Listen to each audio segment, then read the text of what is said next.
तब्बल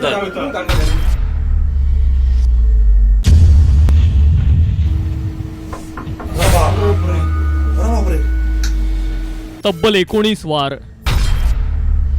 डॉक्टरवर झालेल्या प्राणघातक हल्ल्याचं लाईव्ह सीसीटीव्ही फुटेज.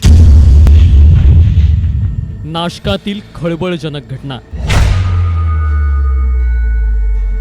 तुम्ही स्क्रीनवर पाहत असलेला हा व्हिडिओ अख्ख्या नाशिकला हादरवून गेलाय. एका डॉक्टरवर झालेल्या प्राणघातक आणि काळजाचा थरकाप उडवणाऱ्या हल्ल्यानं प्रचंड खळबळ माजली आहे. नाशिकमधील सुयोग हॉस्पिटलच्या संचालकांवर हा हल्ला नेमका का करण्यात आला, तो कुणी केला आणि पोलिसांनी संशयित आरोपीच्या 24 तासांच्या आतच कशा मुसक्या आवळल्या याचा थरारक घटनाक्रमही समोर आलाय.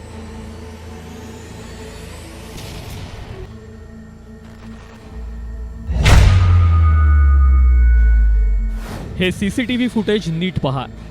डॉक्टर कैलास राठी हे सोफ्यावर बसले आहेत. ते फोनवर कुणाशी तरी बोलतायत, तर एक व्यक्ती बाजूलाच उभी आहे. ती कसली तरी वाट पाहते आहे. त्याच्या हातात हत्यार आहे. धारधार कोयता त्याने डॉक्टरांपासून लपवून ठेवलाय. सीसीटीव्ही फुटेजच्या सुरुवातीच्या 59 सेकंदांचाच हा व्हिडिओ आम्ही तुम्हाला दाखवू शकतो.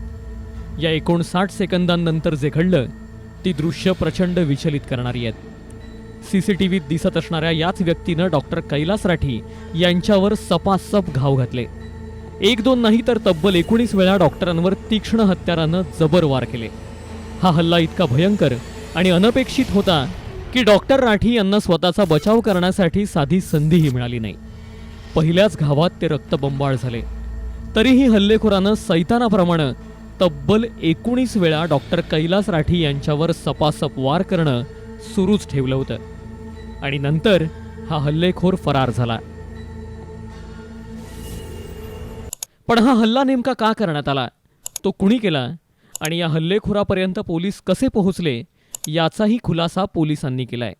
डॉक्टर राठी यांच्या पत्नी डॉक्टर रीना यांनी 2018 साली पोलिसात एक तक्रार दाखल केली होती. ज्या संशयित आरोपीनं हल्ला केला त्याच्या पत्नीविरोधातच ही पोलीस तक्रार करण्यात आलेली.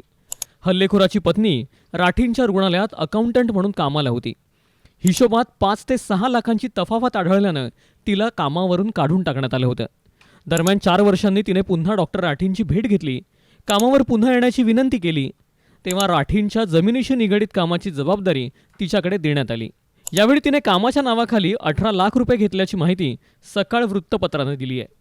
पण ज्या कामासाठी तिने पैसे घेतले ते कामच न केल्याची माहितीही समोर आली आहे. सातत्यानं तिने पैसे परत करू असं सांगितलं खरं, पण पैसे परत केलेच नाहीत. आरोपीचं नाव राजेंद्र मोरे आहे. त्याची पत्नी आधी त्या हॉस्पिटलमध्ये काम करत होती आणि त्यांचे काही वाद होते. त्यातून आधी त्यांच्यात काही चर्चा झाली आणि चर्चेनंतर त्यांनी डॉक्टरांवर हल्ला केला होता. या सगळ्याशिवाय काही बदनामीकारक मजकूर असलेली पत्रकं संशयित आरोपी राहत असलेल्या परिसरात आणि काम करत असलेल्या ठिकाणी अज्ञातानं वाटली होती. संशयितानं ही पत्रकं वाटण्यामागे डॉक्टरांचाच हात असल्याचा संशय घेतला आणि अकाउंटंट पत्नीचा पती राजेंद्र मोरे याने त्यातूनच डॉक्टरांवर हल्ला केला असावा अशी शंका व्यक्त केली जाते. पोलिसांनी सापळा रचत 24 तासांच्या आतच आरोपीला अटक तर केली आहे. पण या घटनेनं नाशिकच नव्हे तर संपूर्ण वैद्यकीय क्षेत्र हादरून गेलंय. ब्युरो रिपोर्ट, साम टीव्ही न्यूज, नाशिक. देश विदेशातील प्रत्येक घडामोडींचे लाईव्ह अपडेट मिळवण्यासाठी आता साम टीव्हीच्या सर्व सोशल मीडिया प्लॅटफॉर्मला लाईक, फॉलो आणि सबस्क्राईब करा. तसंच सर्व नोटिफिकेशनसाठी बेल आयकॉन प्रेस करायला विसरू नका.